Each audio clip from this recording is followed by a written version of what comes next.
Natutuwa po ako ngayon kasi po nakatapos po kami na kahit po hirap na hirap kami sa buhay. Mula po dito sa NCRPO Camp Bagong Diwa, Bikutan, Taguig City. Sa muling pagkakataon na nakapagpanumpakan naman ng ating mga susunod na mga kapulisan, sir. Anong mensahe mo sa kanila at sa mahal nila sa buhay, sir?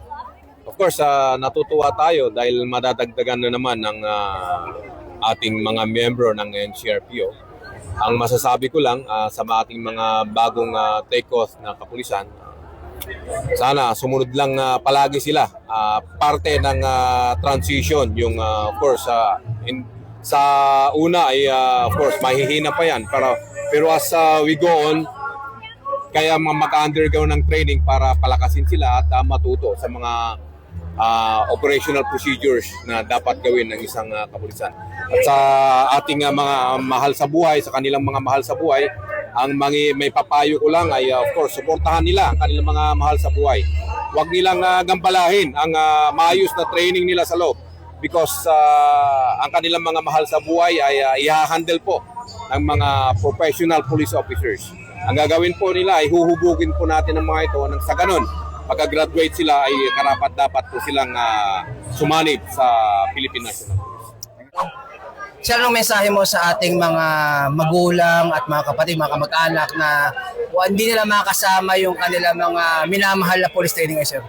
Well, that is to test yung kanilang pasensya at pag-unawa doon sa serbisyo na pinasok ng kanilang anak, kapatid, dahil asawa yung iba, dahil may mga asawa yung iba dyan. Dahil sabi ko nga, ang public service na kanilang pinasok ay kakaiba. Ito yung bayan muna bago sarili. Sakripisyo. Doon mo makikita yung disiplina ng kapulisan na unahin talaga yung bayan bago ang sarili. Kailangan turuan sila na sumunod doon sa POP. Yun yung pinaka-basic na gagawin dapat nitong ating mga pulis. Para pagdating nila, lahat na gagawin nila is naka-angkla doon at hindi tayo magkakaproblema.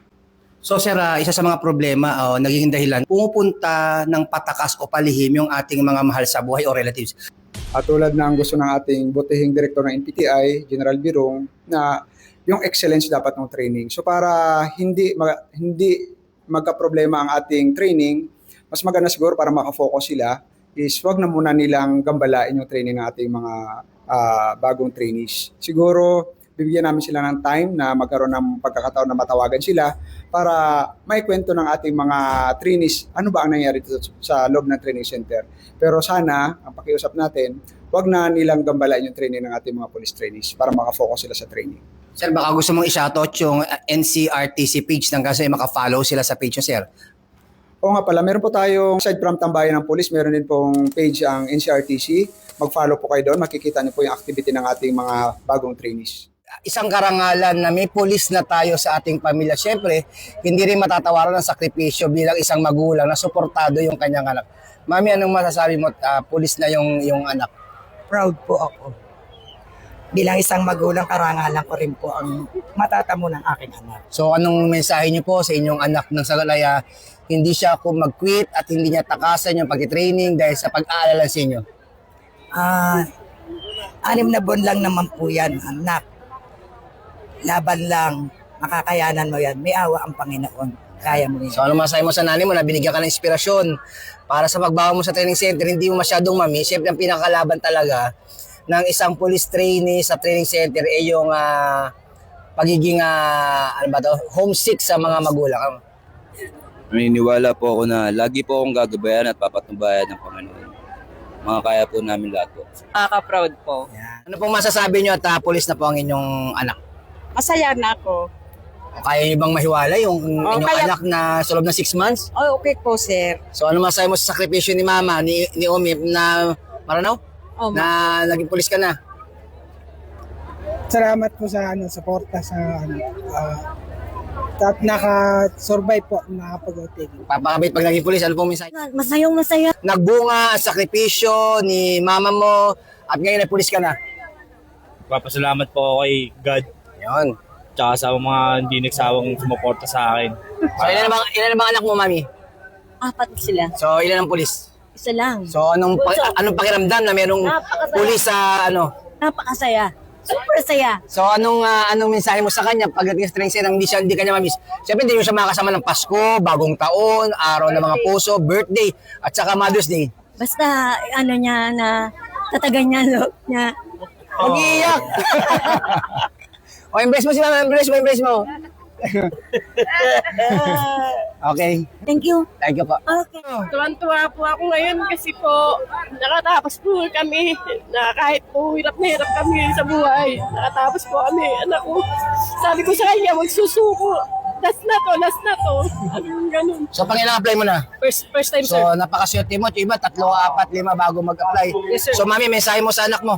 Sabi ko, huwag siyang susuko. Tsaka, ano lang, sa Diyos, kapit lang. Kapit lang siya. So, paano ba ngayon? Hindi mo makakasama ng Bagong Taon, Pasko, siya, gano'n din. Wala po, malungkot ngayon sa amin. Wala, kain lang kami. Wala siya. Ang mahalaga, Maayos siya dito. Okay lang po siya ngayon. Masaya. so, anong pakiramdam na hindi mo siya makakasama ngayong Pasko, Bagong Taon? Malungkot sir, siyempre. Ha? Ngayon lang siya nawala sa amin. At least alam mo kung nasaan. Oo, kasi andyan ang angkil niya. O, inspirasyon naman sa'yo kay mami. Basta mo, mag-ibig. Girlfriend mo, hindi mo makasama ngayong Okay lang Pasko. po. Basta po yung pangarap niya natupad. Ha? Okay lang po kahit di ko siya makasama. Basta po yung pangarap niya natupad. Ah, grabe! Congratulations! Ha? Masaya po at proud ako sa kanya. Hindi mo siya makakasama ngayong December. po. Malungkot. Kulang ang pamilya. Opo, siya lang po ang wala sa bahay. Hindi mo makakasama yung mga anak mo ngayong Pasko. Malungkot na masaya rin po kasi nakapasok na po ako sa PNP. So, ikaw, paalam na, ano sabi mo kay mami? Sana po marami po akong matutunan sa training center na po ito para ma-apply ko po sa labas. Pumasa din po ako ng LPT last kahapon lang. Magpulis ka na rin, magpulis na rin. Makiramdam, pulis na. Proud na proud po kami kaya kapatid ko. Na-proud po ako sa anak ko. O, hindi siya makasama ngayong Pasko, Bagong Taon. Okay lang po basta pulis na siya. Sa pangarap niya po, okay lang, suportado na. Sobrang saya. Naku, hindi niyo makasama ngayong Pasko, Bagong Taon pakiramdam. Titiisin ko po, sir. Hindi kompleto pamilya. Pangilang anak niyo po? Isa lang po. Nag-iisang anak ko po siya. Nag-iisang anak mo, anong pakiramdam mo kasama ngayong Pasko? Malungkot po pero para sa pangarap, titiisin ko po. Ilang buwan siya? Ilang buwan na? Naku, 5 months na! So paglabas mo ay nangapanganak na si Mrs. So ano pakiramdam Mrs. na pulis na si Mr.? Masaya, proud na proud ako sa Yan. Ano ba papangalan mo sa anak mo? Eh, nakapangalan ka na? Wala pa sir. Pangalanan mo na ngayon para ano? Kung lalaki sir, pangalan ko na lang. Huwag lang tambahin ng pulis ang pangalan. Maraming salamat sa Philippine National Police dahil binigyan ako ng pagkakataon na makarating dito, makatungtong at maabot pa aking pangarap. Maraming salamat din sa mga magulang ko at kapatid ko na tumulong sa akin na araw-araw. Maraming salamat sa tampayan ng pulis at lalo na sa Panginoon. Yan. Pakiramdam na marami kayong hirap at sakripisyo na pinagdaanan at ito. At bukod doon, hindi pa natatapos yung sakripisyo. Mawawalay pa kayo sa mahal nyo sa buhay. Pasko, Bagong Taon, Araw ng mga Puso. At syempre, hindi lang yun, maging sa pagka kayo ay pulis na ay ganun din. Anong masabi mo't pulis ka na ngayon? Sobrang pasasalamat ko po sa aking pamilya at sa lalong-lalo na po sa itaas si God na siyang naging gabay ko simula nung application hanggang sa narating ko po itong oath-taking ceremony po. Yun po, sir. So, anong klaseng pasasalamat na ibibigay mo sa mahal mo sa buhay na sumuporta sa'yo, gumastos para matupad pangarap? Thank you so much sa pamilya ko, sa mga kaibigan, kamag-anak na sumuporta po financially and emotionally. Nagpapasalamat po ako sa patas na pag-aano po sa NCRPO.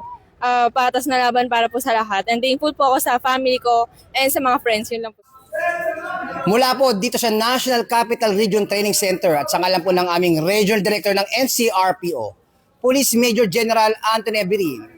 Ako po ang inyong Police News Network Correspondent, Police Chief Master Sergeant Mauricio Bonilla Ruiz, alagad ng batas, tagataguyod ng Balitang Pulis. Police News Network, alagad ng batas, tagapagtaguyod ng Balitang Pulis, sandigan ng mamamayan, patnubay ng katotohanan.